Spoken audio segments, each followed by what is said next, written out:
Boba Fett was one of the most feared bounty hunters in the galaxy, if not the most feared. We don't know if that held true the years following his bump into the Sarlacc pit, though. Re-emerged, he has gained a new look.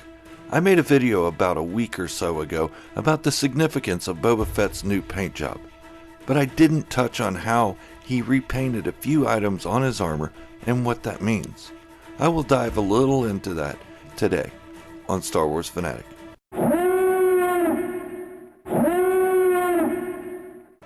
When we last saw Boba Fett in the original trilogy of Star Wars, he was considered the most dangerous bounty hunter in the galaxy.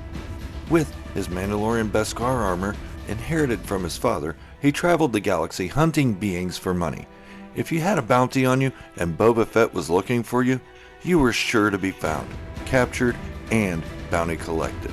With some of his bounties, he kept trophies of the most difficult ones. He had Wookiee braids on his shoulder to prove his dedication to completing even the most difficult hunts. He always kept the battle damage on his armor from encounters he survived, as a reminder that he could overcome any situation.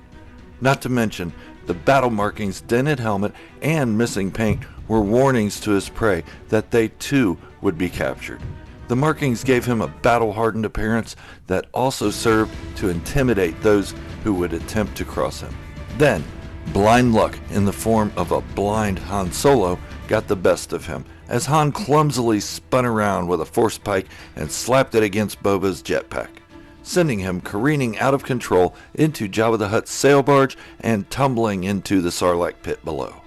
The same Sarlacc pit that was meant to be the 1,000-year resting place of Luke Skywalker, Han Solo, and Chewbacca.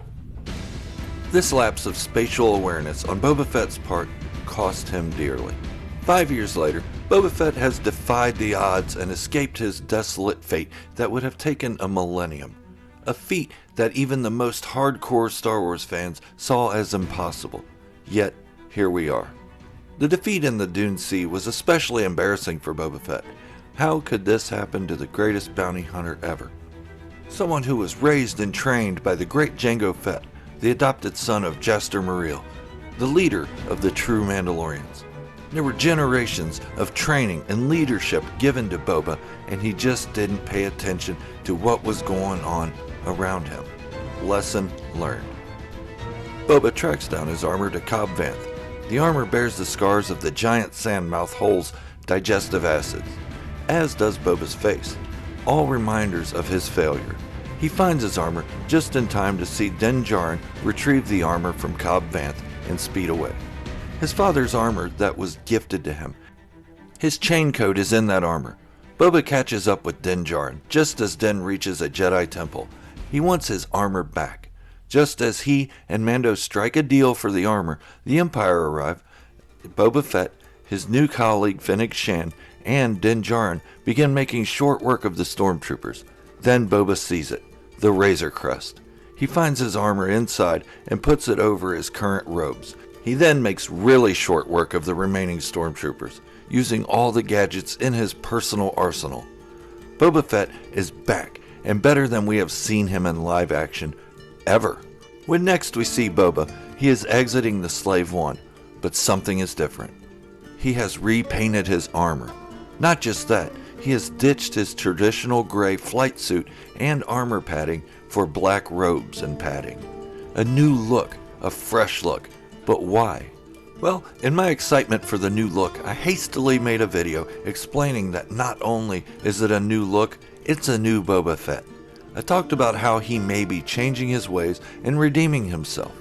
Now, I will modify those statements. Don't get me wrong, I do still think Boba Fett's character is being redeemed due to the clumsy accident at the Sarlacc pit, and I do think the new look means a new Boba Fett. But it doesn't necessarily mean he's going to be a good guy. He's going to stay an anti-hero, but his motivations are changing. I don't necessarily think Boba Fett has been looking for redemption himself either. I think he's been wanting his revenge all along for the death of his father. That is not to say he will get it, but it drives him and motivates him. So, what is the real significance of the new look? Well, a repaint was in order, in his eyes and probably ours too. If he kept the armor the way it looked, he would be reminded constantly of his clumsy foe getting the upper hand on him. The markings from the mouth hole were not markings to be proud of. They were not the markings given to him by a worthy adversary. By this time, most in the criminal underworld would have heard of his fate in the Sarlacc, as evident by Bib Fortuna, saying he heard Boba died. Bib Fortuna was a fool and would have told others, especially if he still had dealings with the Hutt cartel. The marks from the Sarlacc were an embarrassment to Boba Fett that needed to not be seen.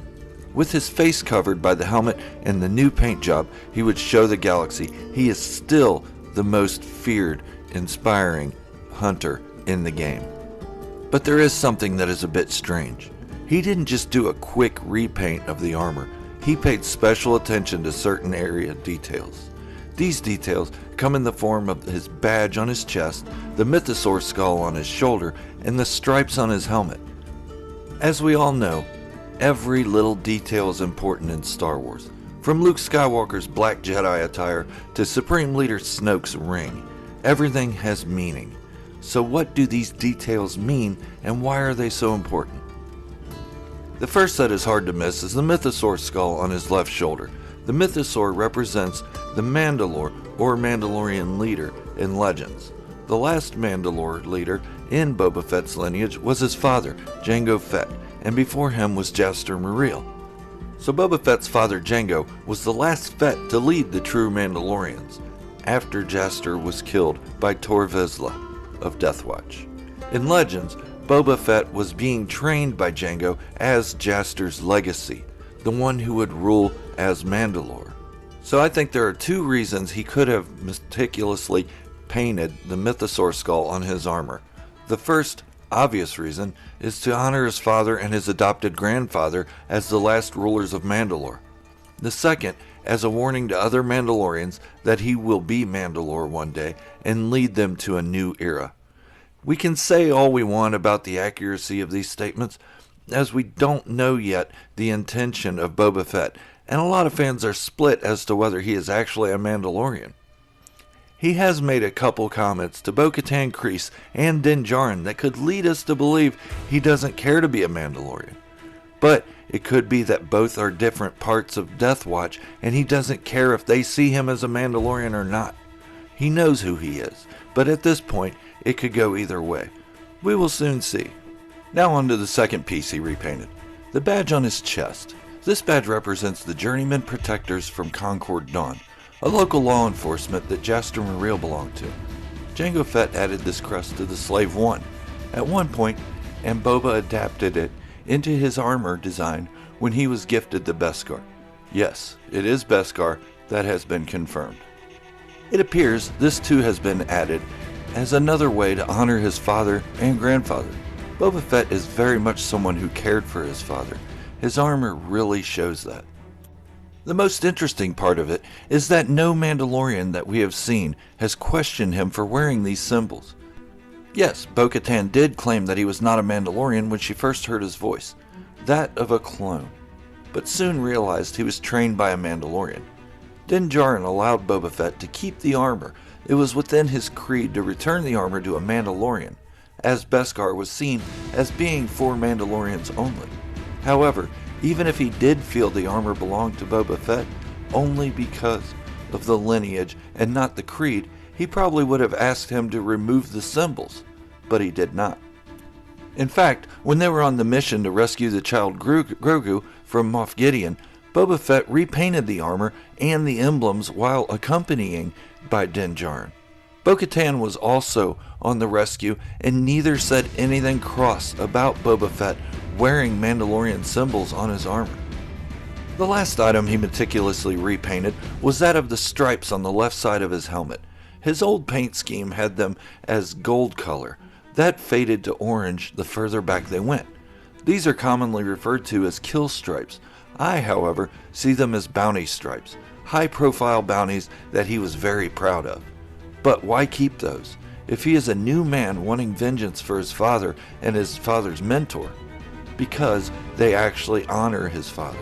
He repainted them red for that reason.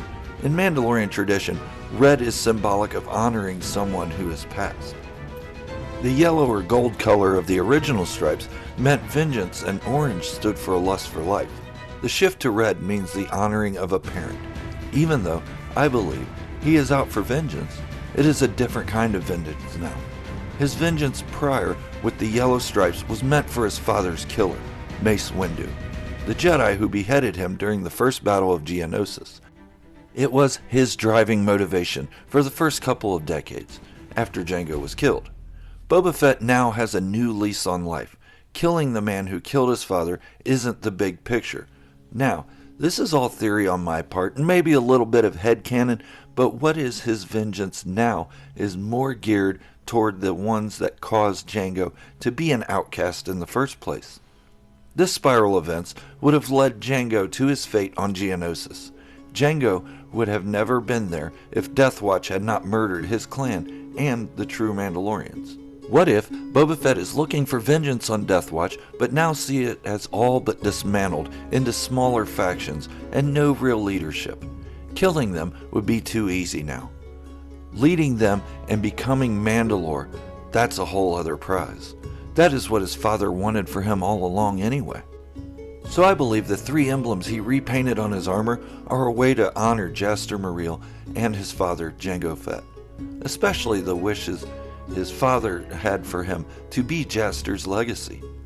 Of course, I have mixed some legends in with current canon to piece it together, but we will surely see when the Book of Boba Fett begins in December.